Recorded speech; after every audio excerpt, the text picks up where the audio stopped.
बच्चों, आप लोगों ने हिमालय के बारे में जरूर सुना होगा और कश्मीर वगैरह घूमने भी गए होंगे। लेकिन बच्चों, एक बात मैं आपको बताता चलूं कि जो अगर ये हिमालय है ना, अगर ये हिमालय इंडिया के पास ना होता, मतलब अगर ये हिमालय ना होता तो इंडिया का क्लाइमेट कुछ और ही होता। तो आइए वेदर और क्लाइमेट में डिफरेंस समझने के बाद हम ये देखते हैं कि कौन कौन से ऐसे फैक्टर हैं जो इंडिया के क्लाइमेट को बहुत ज्यादा इन्फ्लुएंस करते हैं। तो मैं आपको बताता चलूं कि दो ऐसे फैक्टर हैं जो इंडिया के क्लाइमेट को बहुत ज्यादा इन्फ्लुएंस करते हैं। एक का नाम है ट्रॉपिक ऑफ कैंसर और एक का नाम है ग्रेट हिमालयन रेंज, जो हिमालय है हमारे। ठीक है, तो ये दो ऐसे फैक्टर हैं जो इंडिया के क्लाइमेट को बहुत ज्यादा इंपैक्ट करते हैं।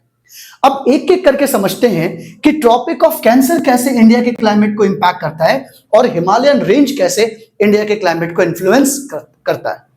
तो आइए बच्चों समझते हैं। आपको बच्चों एक बात पता है कि सपोज करो मैंने अगर ये बना लिया ग्लोब और ये हो गया बच्चों हमारा 0 डिग्री इक्वेटर और ये हमारा हो जाएगा ट्रॉपिक ऑफ कैंसर जो कि 23.5 नॉर्थ में होता है, और यहां पे होता है बच्चों हमारा ट्रॉपिक ऑफ कैप्रिकॉर्न जो कि 23.5 साउथ में होता है।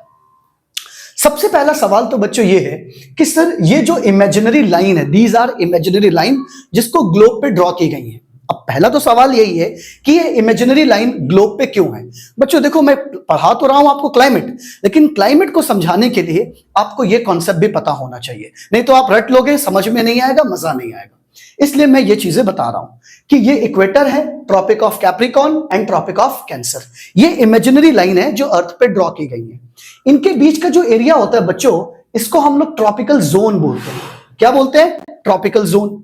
अब ट्रॉपिकल जोन का मतलब हो गया वो एरिया, अर्थ का वो एरिया जो बहुत ज्यादा इंसोलेशन मींस सन की लाइट को रिसीव करता है।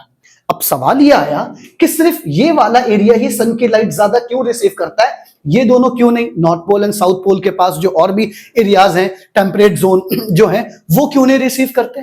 तो बच्चों इसका सीधा सा आंसर ये है कि जो ये अर्थ है वो सर टिल्टेड है। कितना टिल्टेड है? वो टिल्ट है बच्चों। कितना टिल्ट है? 23.5 डिग्री पे टिल्ट है। मतलब अर्थ कुछ इस तरीके से टिल्ट है। क्या है? टिल्ट है। अब एक बात बताओ, अगर अर्थ टिल्ट है और सपोज करो बच्चों सन यहां पे है, तो सन की रेस कहां जाएंगी? वर्टिकली यहां पे जाएंगी। बिल्कुल सही। मतलब इसलिए एक ये वाला हो गया ट्रॉपिक ऑफ कैंसर, इक्वेटर और ट्रॉपिक ऑफ कैप्रिकॉर्न।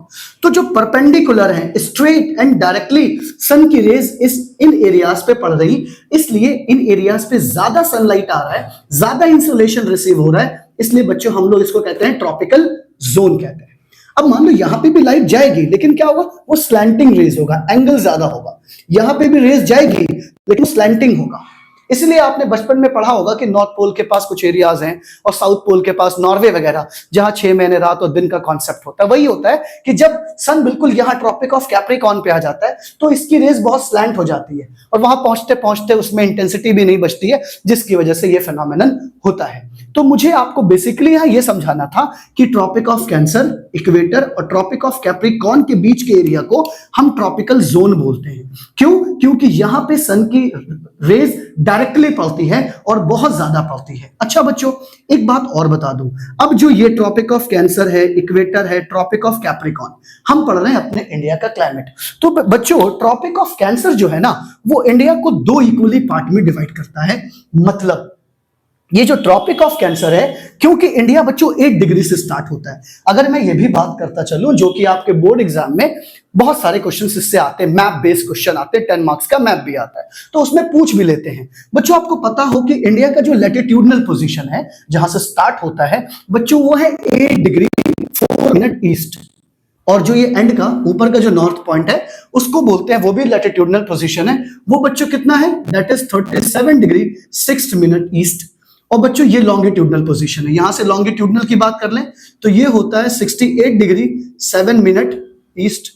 ये नॉर्थ होगा बच्चों, ठीक है? ये नॉर्थ होगा, ठीक है? ये भी नॉर्थ होगा, ये ईस्ट होगा। और फिर ये वाली जो पोजीशन है वो बच्चों कितना हो जाएगा? 95 degree 25 minute east, 97 degree 25 minute east. ये पोजीशन हमारी बन जाएगी 97 डिग्री 25 मिनट ईस्ट। अच्छा, ये पोजीशन मैंने आपको क्यों बताया? लैटिट्यूडनल पोजीशन इंडिया का 8 degree 4 minute north, 37 degree 6 minute north और 68 degree 7 minute east, 97 degree 25 minute east. ये लैटिट्यूडनल पोजीशन मैंने इसलिए बताया ताकि आपको इंडिया की एक्चुअल पोजीशन, इक्वेटर कहां स्टार्ट होता है 0 डिग्री से और 8 डिग्री कहां पे होगा, यहां पे आसपास, मतलब जो इंडिया की पोजीशन है वो इक्वेटर के बहुत पास है। ये आपको समझाने के लिए मैंने आपको ये बताया। मतलब इक्वेटर से बस हम 8 डिग्री ऊपर हैं, तो सोचो जो साउथ के एरियाज है वो इक्वेटर के कितने पास है।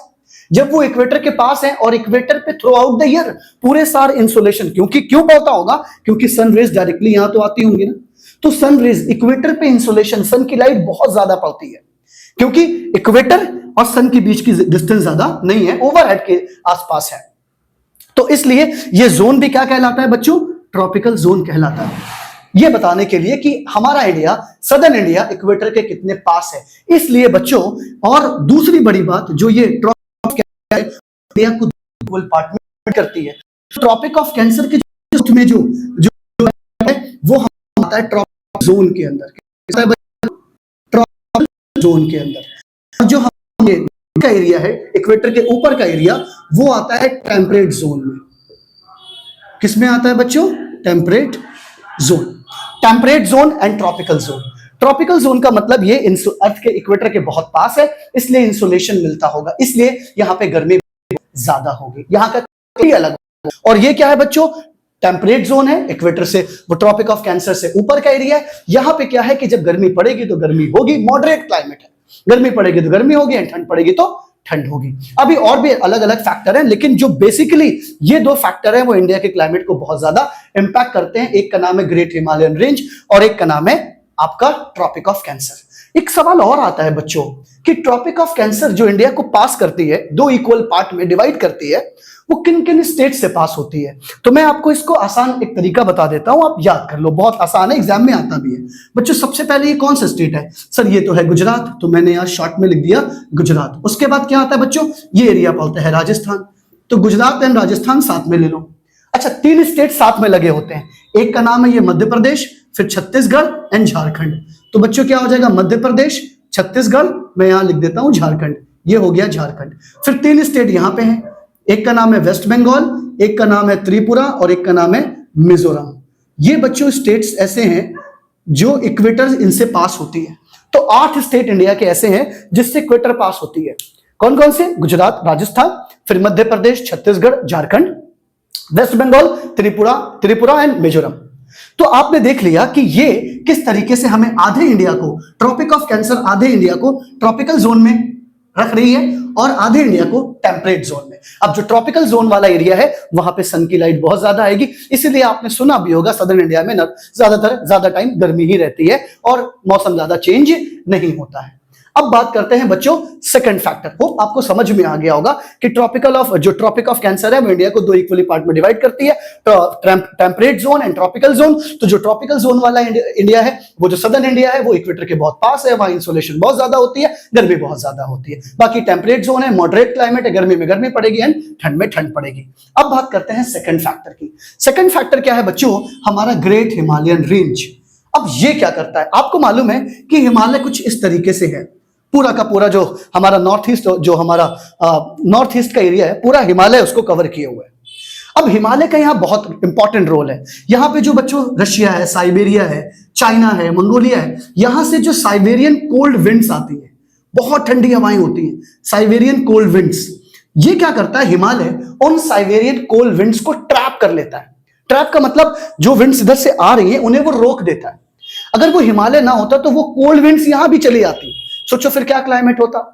तो वो जो कोल्ड विंड्स हैं, जब वो हिमालय से इंडिया में एंटर करने की कोशिश करते हैं तो हिमालय उन्हें ट्रैप कर लेता है और वो उधर ही रुक जाती हैं। अच्छा, एक और भी इंपॉर्टेंट फैक्टर है कि जब हमारे यहां से मॉनसून विंड्स, जो साउथ वेस्ट मॉनसून है, जब वो इंडिया में आती हैं और वो हिमालय के पास जाती हैं, तो इंडिया से एंटर करते हुए हिमालय की तरफ जाती हैं, तो फिर हिमालय उन्हें ट्रैप कर लेता है। अब जो वो मॉइस्चर लेडन विंड है, सोचो अगर हिमालय ना होता तो वो मॉइस्चर लेडन विंड कहां चली जाती, इंडिया से बाहर निकल जाती और इंडिया में वो जो हमारा मॉनसून रेनफॉल है वो होता ही नहीं। तो हिमालय क्या करता है, ये जो मॉइस्चर लेडन विंड है इनको ट्रैप कर लेता है और इन्हें फोर्स करता है। क्यों? क्योंकि जैसे मान लो ये हिमालय है, ये विंड्स जा रही हैं, टकरा गई, अब ये विंड्स के पास मॉइस्चर है, तो ये अब इनके पास टेम्परेचर है, तो ये ऊपर उठेंगे ताकि क्रॉस करके आगे निकल जाए। लेकिन जैसे जैसे वो ऊपर उठेंगी उनका टेम्परेचर कम होगा, टेम्परेचर कम होगा तो जो मॉइस्चर है वो वाटर में कंडेंस होगा और फिर क्या फोर्स हो जाती है, मतलब अब वो फिर इतना ऊपर उठ नहीं पाती हैं, तो मॉइस्चर हो जाता है, फिर वाटर में कन्वर्ट हो जाता है और वो रेनफॉल करने के लिए मजबूर हो जाती है। मतलब अगर हिमालय ना होता तो साइबेरिया से जो कोल्ड विंड्स हैं वो इंडिया में एंटर कर जाती और जो हमारी साउथ वेस्ट मॉनसून विंड्स हैं वो इंडिया में बारिश ही नहीं करती। वो उनको हिमालय कोल्ड विंड्स को रोकता है एंड जो मॉनसूनल विंड्स हैं, जो हमारी मॉइस्चर लेडन विंड है, उनको फोर्स करता है कि तुम अपने वाटर को, मॉइस्चर को इंडिया में ही शेड करो। इसीलिए बच्चों बोर्ड में एक सवाल भी पूछा जाता है नॉर्मली, वो सवाल ये है कि why Himalaya is called perfect climate divider. इसीलिए हिमालय को परफेक्ट क्लाइमेट डिवाइडर कहा जाता है कि आप देख लो चाइना, मंगोलिया, रशिया, इन सब का क्लाइमेट अलग है और इंडिया का क्लाइमेट अलग है, इंडियन सब कॉन्टिनेंट का क्लाइमेट अलग है, इसलिए काफी इंपॉर्टेंट बात है। एक फैक्ट मैं आपको और ऐड करता चलूं बच्चों, बोर्ड में एग्जाम में क्वेश्चन आ सकता है कि सर अगर बात करें नॉर्थ से साउथ तक, इंडिया के जो नॉर्थ से साउथ के बीच का डिस्टेंस है, मतलब कश्मीर से लेकर कन्याकुमारी तक, वो डिस्टेंस कितना है? तो बच्चों आपको पता होना चाहिए वो डिस्टेंस है 3214 किलोमीटर। मतलब कन्याकुमारी से कश्मीर तक का जो डिस्टेंस है, ठीक है, जो कन्याकुमारी से कश्मीर का डिस्टेंस है 3214 किलोमीटर, 3214 किलोमीटर। एंड बात एक बहुत इंपॉर्टेंट है बच्चों, अगर कच्छ से, जो कि गुजरात का एरिया है, वहां से अरुणाचल प्रदेश जो ईस्ट में जाएं, वहां का डिस्टेंस कितना? 2933 किलोमीटर। तो बच्चों आपने ये देखा कि बेसिकली जो दो मोस्ट इंपॉर्टेंट फैक्टर हैं जो इंडिया के क्लाइमेट को इन्फ्लुएंस करते हैं और कैसे करते हैं, जैसे Himalaya is a perfect climate divider, तो मैंने बताया कि क्यों हिमालय को परफेक्ट क्लाइमेट डिवाइडर कहते हैं, एंड ट्रॉपिक ऑफ कैंसर कैसे इंडिया को दो इक्वल पार्ट में, एक अलग ट्रॉपिकल कैप्रिकॉन में डिवाइड कर, ट्रॉपिकल जोन में डिवाइड कर देती है एंड टेम्परेट जोन में डिवाइड कर देती है। इसका कितना बड़ा इंपैक्ट पड़ता है कि सदर्न इंडिया में ज्यादा टेम्परेचर चेंज नहीं होता है, ऑलमोस्ट वहां पे समर ही होता है, और जो हमारे जो टेम्परेट जोन के एरियाज हैं वहां का क्लाइमेट थोड़ा सा मॉडरेट होता है। तो बच्चों आइए अदर फैक्टर्स को भी हम देखें।